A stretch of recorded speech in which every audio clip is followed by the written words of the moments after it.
Coucou à toutes et coucou à tous, donc me revoici pour une autre vidéo. Je pense que c'est la vidéo que beaucoup de personnes attendent.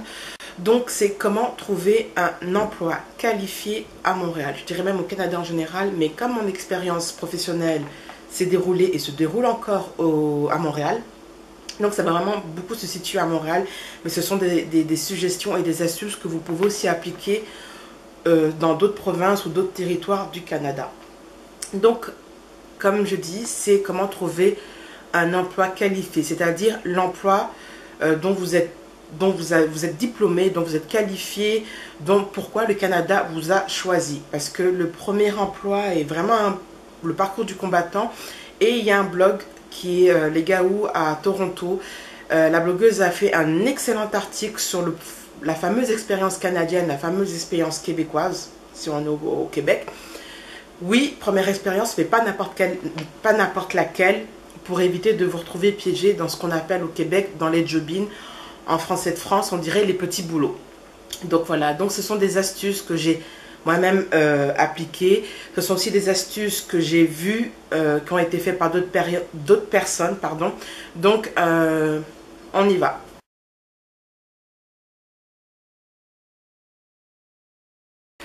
Première chose, avant le départ, je vous suggère de déjà faire votre CV à la sauce canadienne. Donc, il y a plusieurs, je pense, peut-être quand même sur Google, il devrait avoir des exemples de CV canadiens parce qu'il y a certains éléments sur le CV canadien qu'on ne met pas. Non, il y a certains éléments qu'on met dans le CV français qu'on ne met pas dans le CV canadien et la structure du CV est légèrement différente. Au Canada, on mettra plus en avant vos compétences et votre expérience professionnelle, tandis qu'en France, on mettra plus en avant ses diplômes et après son expérience. C'est tout à fait le contraire au Canada, dans le sens que beaucoup de diplômes ne sont pas reconnus. Donc ça ne sert à rien de mettre vos diplômes au début, parce que vous pouvez avoir la malchance de ne pas avoir vos diplômes reconnus par votre employeur. Deuxième chose avant le départ, regardez si votre emploi n'est pas législé, oui, c'est ça ce qu'on dit, dans un ordre. C'est-à-dire si vous êtes médecin, ingénieur, infirmière, tous ces emplois qui sont légiférés dans un ordre, il faut que vous vous renseigniez, vous contactez l'ordre en question pour savoir si oui ou non, vos diplômes, votre expérience sera reconnue ou pas. S'il n'est pas reconnu, vous devriez malheureusement retourner à la case études pour pouvoir recommencer à faire cet emploi-là. Je vous suggère, c'est de contacter les institutions qui viennent en aide aux immigrants. C'est-à-dire que si vous avez la possibilité d'envoyer un email à ces institutions, comme ça ils pourront vous épauler. Vous pourrez même avoir un rendez-vous assez rapidement dès que vous arrivez ici. Un autre point que j'ai oublié de dire avant de partir, avant le départ au Canada, pensez à faire des cours d'anglais. Parce que je me rappelle mon premier entretien c'est passé en français et puis d'un coup, sans prévenir, je ne sais plus si c'était un homme ou une femme, mais en tout cas, la personne qui recrutait, d'un coup, est passée en anglais et je ne m'étais vraiment pas préparée à passer mon entretien ensuite en anglais. Donc, avant de partir, pensez à prendre des cours d'anglais. Pensez, si vous n'avez pas l'argent pour prendre des cours d'anglais, pensez à regarder des films en anglais, des séries en anglais, pour essayer de vous imprégner de la compréhension orale. Vous pouvez aussi, là c'est un membre de ma famille qui l'a fait, aller chez les Mormons. Alors les Mormons, oui, vous allez dire Jessica, tu vas quand même pas envoyer les gens chez les Mormons. Oui, vous pouvez aller chez les Mormons, c'est gratuit, c'est-à-dire c'est un groupe de conversation où vous parlez de tout et de rien avec ces religieux. Mais moi personnellement, selon ce que m'a dit le membre de ma famille, ça n'a jamais dérivé dans un truc de prosélytisme. Jamais, c'est vraiment des groupes de conversation, vous parlez de la pluie, du bon temps, c'est juste pour vous faire pratiquer votre anglais. Donc voilà.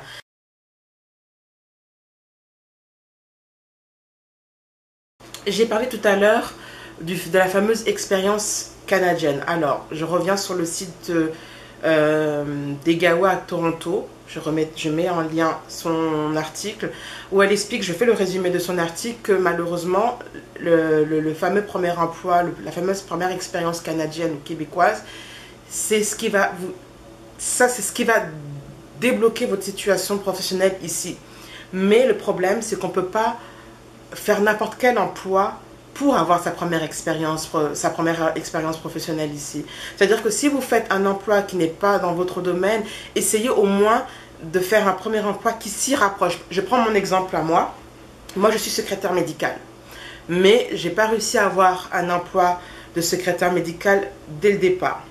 Mon premier emploi, pour celles qui ont lu mon blog, ça date, n'avait absolument rien à voir avec le secrétariat médical. Je l'ai fait une journée et je ne suis plus jamais revenue.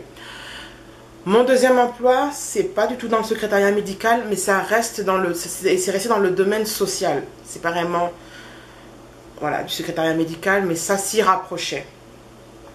Et cette petite expérience m'a permis, lors de mon entretien dans l'emploi que j'ai actuellement, de pouvoir me défendre quand on est face à l'employeur qui vous met dans des mises en situation, voir comment vous allez réagir. Donc cette petite expérience qui n'avait absolument rien à voir avec mon domaine de secrétariat médical, m'a ouvert les portes de l'emploi que j'ai actuellement. Je suis secrétaire médicale, mais j'ai pu travailler dans une banque parce que j'ai de l'expérience dans l'administration et dans le secrétariat, mais c'était de l'administration bancaire. Mais malgré tout, le fait que j'ai une expérience dans le secrétariat, ça m'a quand même permis de rentrer dans mon domaine, même si ce n'est pas le domaine spécifique. Donc c'est ça, c'est oui, il faut cette première expérience, mais essayez de trouver cette première expérience dans une entreprise ou dans des fonctions qui se rapprochent le plus à votre emploi. Si vous avez de la chance d'être dans une entreprise qui vous permet d'évoluer, vous pouvez évoluer. Mais si ce n'est pas le cas, faire ça pendant 1 an ou 6 mois, toujours continuer à chercher de l'emploi, toujours ne jamais s'arrêter et ensuite voir si oui ou non vous pouvez évoluer ou pas. C'est ça. Autre façon de trouver, pas vraiment de trouver un emploi, mais peut-être vous aider pour avoir ce qu'on appelle ici le réseautage, c'est l'option de bénévolat. Personnellement, moi, je ne l'ai pas fait parce qu'il y a 2 types de bénévolat. Il y a le bénévolat caritatif, vous donnez des repas, vous aidez des gens qui sont dans le besoin, etc. Mais il y a un tout type de bénévolat qui, pour moi, me rend perplexe.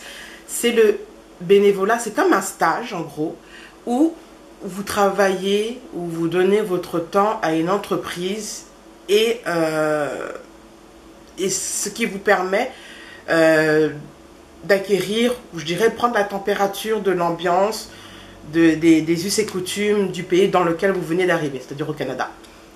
Moi, j'ai un problème avec ce type de bénévolat. J'ai l'impression que c'est de l'exploitation. Je prends cet exemple que mon conjoint m'a donné. Vous êtes informaticien. Il y a une différence entre faire du bénévolat dans une grande entreprise informatique et faire du bénévolat pour une église. Admettons qu'il y a une église qui vous contacte pour refaire son site internet. C'est pour moi, dans ce sens, un vrai bénévolat. Mais si vous faites du bénévolat dans une grande entreprise, j'invente, je ne sais pas moi, Ubisoft qui est une grande entreprise de jeux vidéo, où on vous demande de faire ça, ça, ça, et en plus de ça, vous avez un échéancier, c'est plus vraiment du bénévolat. Là, c'est vraiment pour moi, à mon sens, de l'exploitation, parce que vous êtes en train de travailler gratuitement, on vous demande ça, ça, ça, ça, ça, et à la fin, vous avez un échéancier. Donc, ce type de bénévolat, moi, je ne suis pas fan. Je trouve que c'est quand même un peu de l'exploitation, tandis que du bénévolat pour une église, pour refaire un site internet, pour moi, c'est un bon bénévolat. Mais ça, c'est que mon point de vue personnel. Pourquoi le bénévolat? Parce que vous pouvez le rajouter sur votre CV.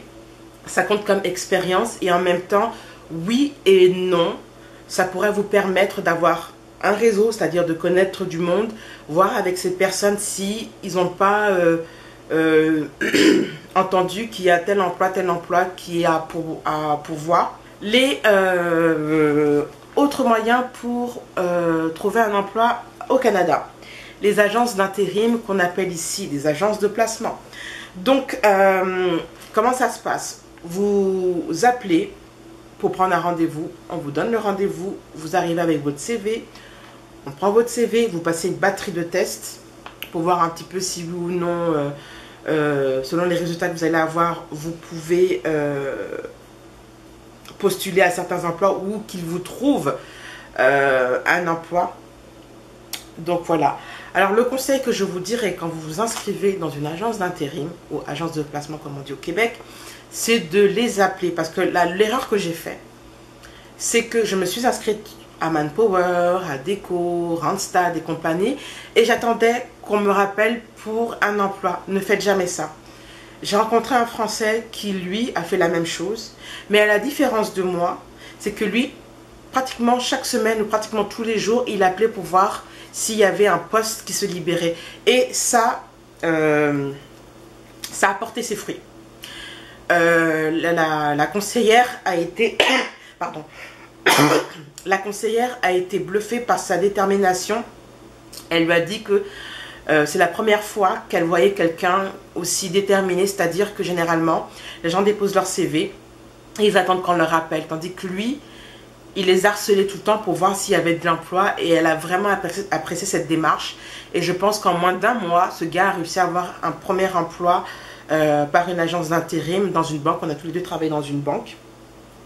Et j'ai vu que sa méthode, écoutez, ça a porté ses fruits. En moins d'un mois, il a réussi à trouver un emploi dans une banque. Donc, prenez tout le temps, faites tout le temps des rappels aux agences d'intérim pour leur dire que vous êtes disponible, est-ce qu'il y a de l'emploi. Et au mieux, vous savez quoi? Au mieux, déplacez-vous. Appelez, déplacez-vous. Appelez, déplacez-vous. Les conseillères, elles vont finir par vous connaître, voir que vous êtes motivé, que vous êtes déterminé, elles vont vous trouver quelque chose. Voilà. Les magazines et les journaux. Donc mon deuxième emploi, pas mon premier, mais mon deuxième emploi, celui dont j'ai parlé dans le domaine social, je l'ai trouvé dans le journal Métro ou 24 heures, je ne sais plus lequel des deux, mais j'ai vu cette annonce, j'ai appelé, j'ai passé les entretiens et j'ai eu l'emploi. Donc ne négligez pas les magazines et les journaux. Vous pouvez trouver votre premier emploi dans ce type de médias. Autre moyen de trouver un emploi, les magasins et les restos. Quand vous allez au centre-ville, vous voyez parfois des pancartes nous embauchons sur les vitrines. N'hésitez vraiment pas à y aller avec vos CV, même si ce n'est pas un emploi qui est dans votre domaine. Si c'est un emploi alimentaire, il n'y a pas de souci. Généralement, ils peuvent même vous embaucher là. C'est-à-dire que vous venez pour dire que j'ai vu votre pancarte qui disait vous embaucher, le gars, l'employeur, le boss, ou voilà, la personne qui est là, il peut vous demander est-ce que vous êtes disponible là pour travailler. Vous pouvez commencer au moment même où vous franchissez la porte. Ça arrive.